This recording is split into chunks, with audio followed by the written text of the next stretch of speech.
శుక్లాంబరధరం విష్ణుం శశివర్ణం చతుర్భుజం ప్రసన్నవదనం ధ్యాయేత్ సర్వవిఘ్నోపశాంతయే. అశౌచము పిండకల్పము శ్రాద్ధోత్పత్తి ప్రకరణం. వరాహ విష్ణువును ధరణీదేవి ఇట్లు ప్రశ్నించెను. ప్రభు మాధవ, ఇప్పుడు నేను నీ నుండి అశౌచ సంబంధ కర్మను విధి ప్రకారం చేయుటను వినవలనని కోరుకొనుచున్నాను. దయతో దాని గురించి చెప్ప వినతి. ధరణి ప్రశ్నకు వరాహ భగవానుడు ఇట్లు చెప్పాను. కళ్యాణి, మనుషులకు అశౌచం నుండి శుద్ధియొకటికి ఏమి చేయాలో చెబుతున్నాను వినుము. కృష్ణపక్షం యొక్క 3వ రోజు శ్రాద్ధకర్త నది యొక్క జలములందు స్నానం చేసి పిండి చేత తయారు చేయబడ్డ 3 పిండములను 3 అంజలి జలములను సమర్పించాలి. 4వ, 5వ, 6వ, 7వ దినములందు కూడా ఇట్లే ఒక్కొక్క పిండమును పిండజలమును అర్పించుట సరైన పద్ధతి. పిండము నుంచి స్థలములు వేరువేరుగా ఉండాలి. 10 రోజుల వరకు క్రమంగా ఈ ప్రకారమైన విధికి పాటించుట ఆవశ్యకం. 10వ రోజు క్షౌరకర్మ చేయించుకుని వేరొక పవిత్ర వస్త్రం ధరించాలి. సగోత్రీకులైన అందరి బంధువులను తిలలు, ఉసిరిక పొట్టు, నూనె పూసుకొని స్నానం చేయాలి. 10వ రోజున వెంట్రుకలు తొలగించుకుని విధిపూర్వకంగా స్నానం చేసిన తర్వాత బంధుమిత్రులతో కలిసి తన ఇంటికి చేరుకోవాలి. 11వ దినమున సముచితమైన విధి చేత ఏకోదిష్ట శ్రాద్ధం ప్రేతమును ఉద్దేశించి చేయు ఒక అపరకర్మ చేయుట నియమం. స్నానం చేసి శుద్ధుడైన పిదప తన ప్రేతం యొక్క ప్రపితామహ పితామహ తండ్రుల యందు సమ్మిళితం చేయుట కొరకు పిండం ఇవ్వవలను. సమ్మిళితం తర్వాత సపిండ దానం చెయ్యాలి. మాధవి, 4 వర్గములకు చెందిన మనుషులకు ఏకోదిష్ట విధానం సమానం. 13వ రోజున బ్రాహ్మణులకు శ్రాద్ధపూర్వక పక్వాన్నం గల భోజనం ఏర్పాటు చేయాలి. దీని యందు దివంగత వ్యక్తి కొరకు శ్రాద్ధం ఆచరించబడుచున్నదో ఆయన పేరుతో సంకల్పం చేయుట ఆవశ్యకం. ఇందుకొరకు మొదట బ్రాహ్మణుని ఇంటికి పోయి ఏకాగ్ర చిత్తంతో నమ్రతాపూర్వకంగా శ్రాద్ధమునకు రావలసిందిగా నియంత్రణ ఇచ్చుట చేయవలను. దేవి, ఆ సమయమందు మనసులోనే ఈ మంత్రం పఠించవలను. దాని భావం ఇది: విప్రశ్రేష్ఠుడా, నీవు ఈ సమయాన యమధర్మరాజు యొక్క ఆదేశానుసారం దేవతాలోకం నందు చేరుకొని ఉంటివి. ఇప్పుడు వాయురూపం ధరించి మానసిక ప్రయత్నం ద్వారా ఈ బ్రాహ్మణుని శరీరమందు స్థిరంగా ఉండనట్లు దయచూపుము. పిమ్మట ఆ శ్రేష్ఠ బ్రాహ్మణునికి నమస్కరించి పాద్యార్పణం చెయ్యవలను. సుందరి, ఆ సమయాన బ్రాహ్మణుని శరీరాన ప్రేతం యొక్క రూపాన్ని కల్పించుకుని ఆయనకు మేలు చేకూర్చు ఆలోచన చేత పాద సంవహనం, కాళ్ళు వత్తుట మొదలగు పని చేయటం మహా ఉపయోగకరమైనది. పృథ్వీ, మనుషుని కర్తవ్యం ఏమనగా అశౌచం కలిగిన దినాల్లో నా శరీరాన్ని స్పృశించవద్దు. రాత్రి గడిచిపోయిన తర్వాత ప్రాతకాలాన సూర్యోదయం అయిన తర్వాత శ్రాద్ధకర్తకు విధిపూర్వకంగా జుట్టు గొరిగించి నూనె మొదలైనవి అంటి స్నానం చెయ్యాలి. మరలా స్థలశుద్ధి అనంతరం శుభ్రమైనదిగా చేసి అక్కడ వేదికను తయారు చేయాలి. ఇందుకు అవసరమైన స్థలం నదీ తీరం లేక శ్రాద్ధకర్మ కొరకు ప్రత్యేకంగా ఏర్పరిచిన స్థలం. ఇట్టి స్థలమందు పిండదానం చేయడం ఉత్తమం. 64 పిండాలనిచ్చుట చేత యథార్థమైన సుకృతం సులభమగును. సుందరి, దక్షిణము తూర్పు దిక్కుగా ముఖము నుంచి అన్ని పితృభాగాలను సంపన్నములైనవిగా చెయ్యాలి. నదీ తటంపై వృక్షం కింద లేక మర్రి చెట్టు యొక్క నీడయందు ఈ పని చేయుట పద్ధతిగా వచ్చుచున్నవి. ఆ స్థలం వద్ద హీనప్రాణుల దృష్టి పడకూడదు. ఏ ప్రదేశమందు ప్రేత సంబంధమైన కార్యం చేయబడనో అచట ముర్గ, కుర్కర, కోడి, కుక్కలు, సూకరములు మొదలగు పశుపక్షుల ప్రవేశం లేక ఉండవలను. అవి నేత్రానికి కనిపించడం నిషిద్ధం. అట్టి స్థలమందు వాని శబ్దం కూడా ఉండరాదు. వసుంధర, కోడి యొక్క రెక్కలకు చెందిన గాలి నుంచి అట్లే చండాలుని దృష్టి నుంచి యుక్తస్థానమందు శ్రాద్ధం చేయుట చేత పితరులకు బంధనం జరుగును. అందువల్ల అవి లేకుండానట్టు చూసుకోవాలి. సుందరి, అందుకొరకు వివేకం గల మనుషుడు ప్రేతకార్యమందు వీని ఉపయోగం లేకుండా చేయుట పరమ కర్తవ్యం. దేవ, దానవ, గంధర్వ, ఉరగ, నాగ, యక్ష, రాక్షస, పిశాచములే గాక స్థావర జంగమాది ఎన్ని విధములైన ప్రాణులు కలవో వారందరూ నీ పృష్ఠభాగమందు ప్రతిష్ఠితులై స్నానం మొదలైన క్రియలను అవసరాన్ని బట్టి చేయిచూ ఉందరు. ఈ ప్రపంచమంతా విష్ణు భగవానుని మాయాక్షేత్రం. చండాలం నుంచి బ్రహ్మ పర్యంతం అన్ని వర్గాలకు చెందిన మనుషులు శుభ్రమైన లేక అశుభమైన పనులు చేయుట కొరకు స్వతంత్రం కలవారే. భూమి, ఇందుకై ఆవశ్యక ప్రేతకార్యం చేయి సమయమందు స్నానపూర్వక స్నానశుద్ధి చేయుట ఆవశ్యకం. భూమిని ముందు పవిత్రం చేయకుండుట శ్రాద్ధకర్మ చేయుటకు అనుపయుక్తమగును. పృథ్వీ, ఈ జగత్తు నీపై ఆధారపడి ఉన్నది. స్వభావతః నీవు పరిశుద్ధి కలదానివే, కానీ అపవిత్ర కార్యముల వల్ల నీవు దూషితురాలుగా చేయబడుతున్నావు. అందుకే ఎప్పుడైనా పవిత్రం చేసిన స్థానమందే శ్రాద్ధం నిర్వర్తించవలను. లేనెడల దానిని దేవతలు, పితరులు స్వీకరించరు. ఇక్కడి వరకు ఆ ఉచ్ఛిష్ట స్థానం యొక్క ప్రభావం చేత అతడు ఘోర నరకాన పడిపోవలసి వచ్చును. కారణం చేత స్థానశుద్ధి చేసిన తర్వాతే ప్రేతానికి పిండ సమర్పణ చెయ్యాలి. మాధవి, పేరు గోత్రాలతో పాటు సంకల్పం చేసి పిండార్పణం విధిగా పాటించాలి. ఈ కార్యమంతా పూర్తయిన తర్వాత తమ గోత్రం కుల సంబంధ సజ్జనులందరితో కూడి ఒక స్థానంపై వారిని కూర్చుండబెట్టి భోజనం చెయ్యాలి. 4 కులాల వారికి ప్రేత నిమిత్త కార్యములందు ఇదే నియమం. ధరణి ఈ విధంగా పిండదానం చేసిన తర్వాత ప్రేతలోకానికి పోయిన ప్రాణి సంపూర్తిగా తృప్తుడగను. సపిండలు కాని మనుషులు పిండదానం చెయ్యరు. అయినా అశౌచగ్రస్తుడగు వ్యక్తుల భోజనమందు సమ్మిళితులై ఉండిన ఎడల వారికి కూడా శుద్ధి ఆవశ్యకంగా చెయ్యాలి. అట్టివాడు ఏదో ఒక నది వద్దకు పోయి వస్త్రసహితంగా అందు స్నానం చెయ్యాలి. ఒకవేళ అతడు అచ్చటికి పోవుటకు అసమర్థుడైన ఎడల మానసిక తీర్థయాత్ర చేసి మంత్రమార్జన పూర్వక జలంతో ఆచమనం చెయ్యాలి. ఆ సమయమందు సంపూర్ణ ఆరోగ్యంగా ఉన్న పురుషునికి బ్రాహ్మణుల కొరకు అర్ఘ్యపానములను అర్పణం చెయ్యాలి. అన్నింటికంటే ముందుగా మంత్రాన్ని ఉచ్చరించి విధిపూర్వక ఆసనం ఇచ్చుట నియమం. ఆసనం ఇచ్చుటకై చెప్పు మంత్రం ఇది. ద్విజవర, మీ సేవకుడికి ఇవ్వబడ్డ ఆసనం ఇచ్చట కలదు. మీరు దానిపై విశ్రాంతి గైకొనుడు. దానితో పరమప్రసన్నులై నన్ను కృతార్థుని చేయుట మీ దయపై ఆధారపడి ఉన్నది. బ్రాహ్మణుల ఆసనంపై కూర్చోగానే సంకల్పపూర్వక ఛత్రమును సమర్పించాలి. ఆకాశమందు అనేకులు దేవతా గంధర్వ యక్ష రాక్షస సిద్ధుల గణములు అట్లే పితరుల బృందం హాజరై ఉందరు. వారు అత్యంత తేజం కలవారిగా ఉందరు. అందుచేత వారిచే అతపవర్షాదుల నుండి రక్షణ పొందుటకు ఛత్రాన్ని ధరించడం ఆవశ్యకం. వసుంధర, ప్రేతం యొక్క హితం కొరకు ఆలోచనతో కూడా ఛత్రదానం అనివార్యం. మొదట ప్రశాంతంగా ప్రేత భాగాన్ని ఇవ్వవలను. ప్రేతం ఏ ఆవరణానికైనాను కింద ఉన్నట్లు కూడా అతడి నిమిత్తం బ్రాహ్మణుడికి ఛత్రం దానమిచ్చుట పరమ ఉపయోగకరమైనది. దేవతా దానవ సిద్ధ గంధర్వులు ఇంకను మాంసభక్షకులైన రాక్షసులు ఆకాశం అందుండి క్రిందకు చూచుచూ ఉందరు. వారి అందరి దృష్టి పడిన తర్వాత ప్రేతం ఎక్కువగా లజ్జితుడగు అనుభవం పొందును. ఎప్పుడు ప్రేతం లజ్జితమగనో దాన్ని చూసి అసురులు రాక్షసులు ఎగతాళి చేయుదురు. అందుచేత చాలా వరకు మొదటి నుండి ఆదిత్య భగవానుడు దీన్ని నివారించు కొరకు ఛత్రమునిచ్చి ఏర్పాటు చేసి ఉంచెను. దేవి, పూర్వకాలాన జరిగిన ఒక సంఘటన.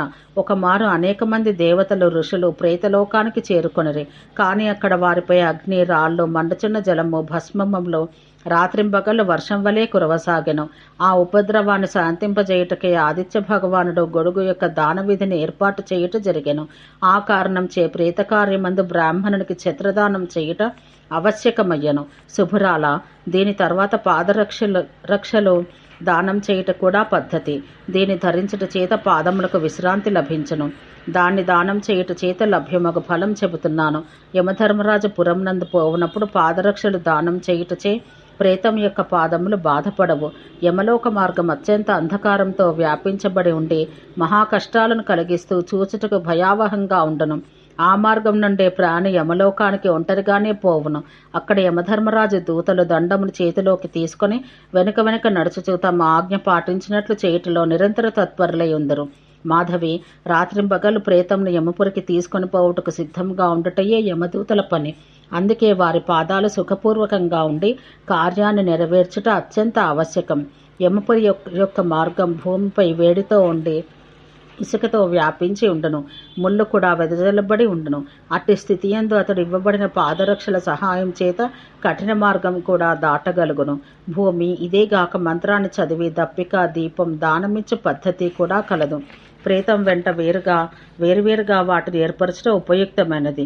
పేరు, గోత్రముల ఉచ్చారణ చేత వారిని ప్రేతం ప్రాప్తించుకోగలదు. దీని తర్వాత భూమిపై కుశలపరిచి ప్రేతాన్ని ఆవాహన చెయ్యాలి. ఆవాహన చేయ మంత్రం యొక్క భావం ఇది. ప్రేత, నీవు ఈ లోకమును పరిత్యజించి పరమగతిని ప్రాప్తించుకొంటివి. నేను భక్తిపూర్వకంగా నీ కొరకు ఈ గంధం ఉంచితిని. ప్రసన్నుడవై నీవు దీన్ని స్వీకరించము అని చెప్పి వెంటనే విప్రునికి ఎదురుగా, విప్రవర, నేను పడ్డ కష్టం చేత అన్ని విధాల గంధ, పుష్ప, ధూప, దీపములు అన్నింటినీ ప్రేతం యొక్క సేవార్థనం సమర్పిస్తున్నాను. వసుంధర, ఇదే విధంగా ప్రేత నిమిత్తం సిద్ధపరచబడిన అన్నము, వస్త్రాలు, ఇంకను ఆభరణాలు బ్రాహ్మణునికి దానం ఇవ్వాలి. ప్రేతం అనుభవించుటకు యోగ్యమైన అనేక ద్రవ్యాలు దానాలు చేసిన పిమ్మట 3 మార్లు తనకు ప్రసన్నత ప్రాప్తించలేకపోయినందుచేత మనుషుడు దేనియందు దాన ధర్మాల యొక్క లోపం జరిగిందో అట్టి పనులు చెయ్యాలి. జాతివారు సంబంధీకుల మధ్య ప్రసన్నమైన మనసుతో ఏ బ్రాహ్మణుడు విశేషంగా ప్రేత భాగ భోజనం కొరకు ప్రదానం చేయవలెను అచటి దాన్ని ప్రతిష్ఠ చెయ్యాలి. కేవలం చూచినంత మాత్రం చేతనే ఎవరూ తృప్తి పడరు. ఈ విధంగా ప్రేతాన్ని మనసులో తలుచుకుని నరులకు భోజనం మొదలైన పదార్థాలను తినిపించి అర్పించాలి. సామాన్య ప్రభావం చేత యోని ప్రాణి చాలా వేగంగా పాపం నుండి ముక్తుడైపోవును. శాంతి కొరకు జలంతో విధి ప్రకారం స్నానం చేసి తల వంచుకుని నమస్కరించవలెను. ఆ పిమ్మట పితరుల కొరకు దానాలిచ్చు స్థానం వద్దకు చేరవలెను. దేవి, నీ భక్తిలో నిష్ఠలు పాటించుచు మానవులకు ఈ మంత్రం చదివి స్తుతి చేయుట విధి. మంత్రభావం ఇది. వసుధా, నీవు జగన్మాతవు. అట్లే మేధిని, ఉర్వి, శిలాధార మొదలగు నామాలతో నీవు విభూషితవుగా ఉన్నావు. నీవు జలమునకు తల్లివి. అట్లే దానికి ఆశ్రయ ప్రదానం చేయిదానవు. జగత్తు నీపై ఆధారపడింది. నీకు ఎల్లప్పుడూ నమస్కరింతును. సుందరి, ఈ విధి చేత భక్తులు పిండదానం చేసినప్పుడు అతడికి మహాపుణ్యం ప్రాప్తించను. తర్వాత ప్రేతం యొక్క పేరు గోత్రాలను పలికి తిలోదకాలు ఇవ్వాలి. దాని వెంటనే 2 బొటన వేళ్లను నేలపై ఆనించి శ్రేష్ఠులైన బ్రాహ్మణులకు నమస్కారం చేయవలెను. మంత్రపూర్వకంగా తన చేతులతో బ్రాహ్మణుని చేయి పట్టుకుని పైకి లేపి అతడి చెయ్యపై కూర్చునబెట్టి అంజనం మొదలైన వస్తువులను అర్పించాలి. కొన్ని క్షణాల వరకు అక్కడే విశ్రాంతి తీసుకుని మరలా శ్రాద్ధస్థానానికి వచ్చి వేయాలి. పిమ్మట గోవు యొక్క తోక పట్టుకుని బ్రాహ్మణుని చేతియందు దాన్ని దానం ఇవ్వవలెను. మేడి చెట్టు గోవు యొక్క తోక పట్టుకుని బ్రాహ్మణుని చేతియందు దాన్ని ఉంచి దానం ఇవ్వాలి. మేడి చెట్టు కొయ్యతో చేసిన పాత్ర యందు నల్ల నువ్వులు తిల్లలు తీసుకుని ద్విజలు సౌరభేయ సర్వహిత అను ఈ మంత్రం ఉచ్చరించాలి. మంత్రంతో జలశుద్ధి అగుచున్నది. అందుకు దాన్ని ఉపయోగించడం వల్ల సంపూర్ణ పాపం నశించిపోవును. దీని తర్వాత ప్రేతంను విసర్జించి బ్రాహ్మణునికి దానమిచ్చుట తగిన కార్యం. చివరలో అపసవ్య రూపం చేత కాక బలి ఇవ్వవలెను.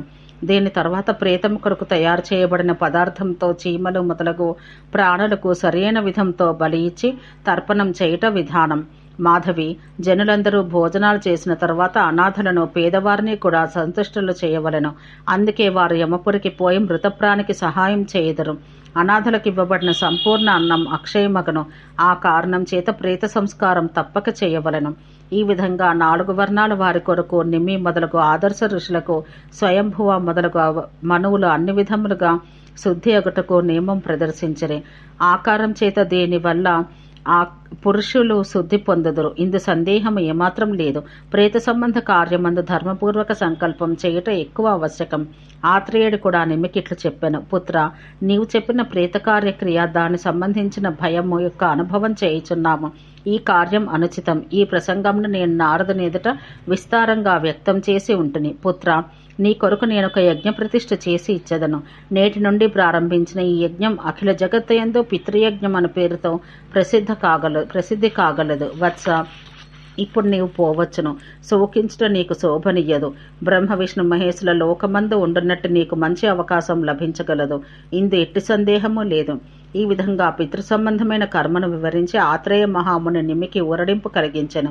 అందుచేతనే 3వ, 7వ, 9వ, 11వ మాసాలలో సాంవత్సరిక క్రియల నియమం ఏర్పడింది. ఈ మాసములలో పిండదానం చేయుట విధి అయినది.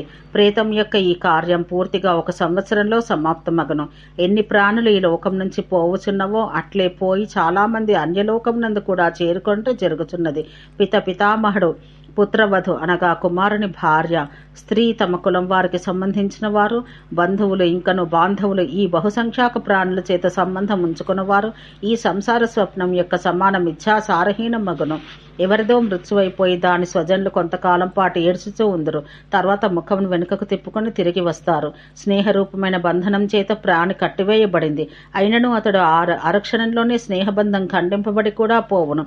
ఎవరికి ఎవరు తల్లి, ఎవనికి ఎవరు తండ్రి, ఎవనికి ఎవరు భార్య, అట్లే ఎవరికెవరు పుత్రుడు. ప్రత్యేక యుగమందు దీని సంబంధం కలియిచూ తెగిపోవచ్చు ఉండును. అందుకే దీనిపై ఏ ప్రవేశం పెట్టుకోరాదు.